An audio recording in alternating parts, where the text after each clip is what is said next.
14 de março, tema do nosso devocional, intrigas. Sem lenha, o fogo apaga, sem intrigas, as brigas cessam. Provérbios capítulo 26, versículo 20. Lembro que meu avô costumava acender fogueiras no quintal de sua casa, e eu e meus primos observávamos, fascinados, enquanto o fogo tomava forma. Quando as chamas estavam quase morrendo, ele lançava uma nova lenha e a fogueira voltava a crescer. Isso é exatamente o que acontece quando intrigas surgem. Se alimentamos discussões e falatórios, as brigas se multiplicam como chamas. Quem nunca enfrentou desentendimento dentro de casa, com os parentes, no ambiente de trabalho, na faculdade ou na igreja? Com frequência discordaremos das pessoas ao nosso redor. Seremos frustradas e até magoadas. No entanto, Provérbios nos ensina que temos o poder de controlar o fogo antes que ele se espalhe e destrua tudo à sua volta. Paulo também nos orienta: no que depender de você, vivam em paz com todos. Durante uma discussão acalorada, não deixe que a raiva, o orgulho ou a justiça própria guiem suas palavras e atitudes. Em vez disso, aprenda com as escrituras e não adicione lenha na fogueira. Pense antes de falar, seja paciente, mansa, humilde e, se preciso, permaneça em silêncio. Somos chamadas a promover a paz, evitando que incêndios se formem e destruam nossos relacionamentos. Por isso, sempre que se deparar com uma fogueira de confusão, guarde com você a lenha, suas opiniões, sua fúria e insatisfação. É no fogo das brigas que as pessoas saem feridas. E se permitirmos que isso aconteça, poderemos pagar um alto preço para consertar o que foi consumido pelas chamas. Lucas capítulo 24. Mas no primeiro dia da semana, alta madrugada, as mulheres foram ao túmulo, levando os óleos aromáticos que havia preparado. Encontraram a pedra removida do túmulo, mas ao entrar não acharam o corpo do Senhor Jesus. Aconteceu que, perplexas a esse respeito, apareceram-lhe dois homens com roupas resplandecentes. Estando elas com muito medo e baixando os olhos para o chão, eles disseram: Por que vocês estão procurando entre os mortos aquele que vive? Ele não está aqui, mas ressuscitou. Lembrem-se do que ele falou para vocês, estando ainda na Galileia. É necessário que o Filho do Homem seja entregue nas mãos de pecadores, seja crucificado e ressuscite no terceiro dia. Então elas se lembraram das palavras de Jesus e, voltando do túmulo, anunciaram todas estas coisas aos 11 e a todos os outros que estavam com eles. Essas mulheres eram Maria Madalena, Joana e Maria, mãe de Tiago. Também as demais que estavam com elas confirmaram estas coisas aos apóstolos. Mas para elas tais palavras pareciam um delírio. Eles não acreditaram no que as mulheres diziam. Pedro, porém, levantando-se, correu ao túmulo e, abaixando-se, viu somente os lençóis linho e nada mais. E retirou-se para casa, admirado com o que tinha acontecido.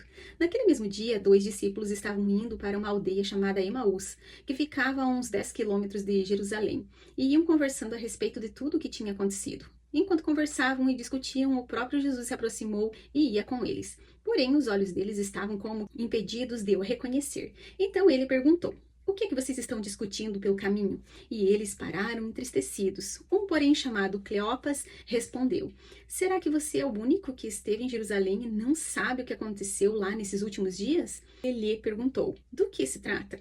Eles explicaram: Aquilo que aconteceu com Jesus o Nazareno, que era profeta, poderoso em obras e palavras, diante de Deus e de todo o povo. E como os principais sacerdotes e as nossas autoridades o entregaram para ser condenado à morte e o crucificaram. Nós esperávamos que fosse ele quem havia de redimir Israel, mas depois de tudo isso, já estamos no terceiro dia desde que estas coisas aconteceram. É verdade também que algumas mulheres do nosso grupo nos surpreenderam, indo de madrugada ao túmulo e não achando o corpo de Jesus, voltaram dizendo que tinham tido uma visão de anjos, os quais afirmaram que ele vive. De fato, alguns dos nossos foram ao túmulo e verificaram a exatidão do que as mulheres disseram, mas não ouviram. Então ele lhes disse: Como vocês são insensatos e demoram para crer em tudo o que os profetas disseram? Não é verdade que o Cristo tinha de sofrer e entrar na sua glória? E começando por Moisés e todos os profetas, explicou-lhes o que constava a respeito dele em todas as escrituras. Quando se aproximavam da aldeia para onde iam, ele fez menção de passar adiante.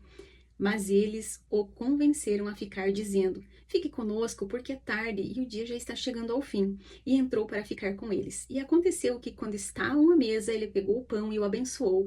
Depois partiu o pão e deu a eles. Então os olhos deles se abriram e eles reconheceram Jesus, mas ele desapareceu da presença deles. E disseram um ao outro: Não é verdade que o coração nos ardia no peito quando ele nos falava pelo caminho, quando nos explicava as escrituras?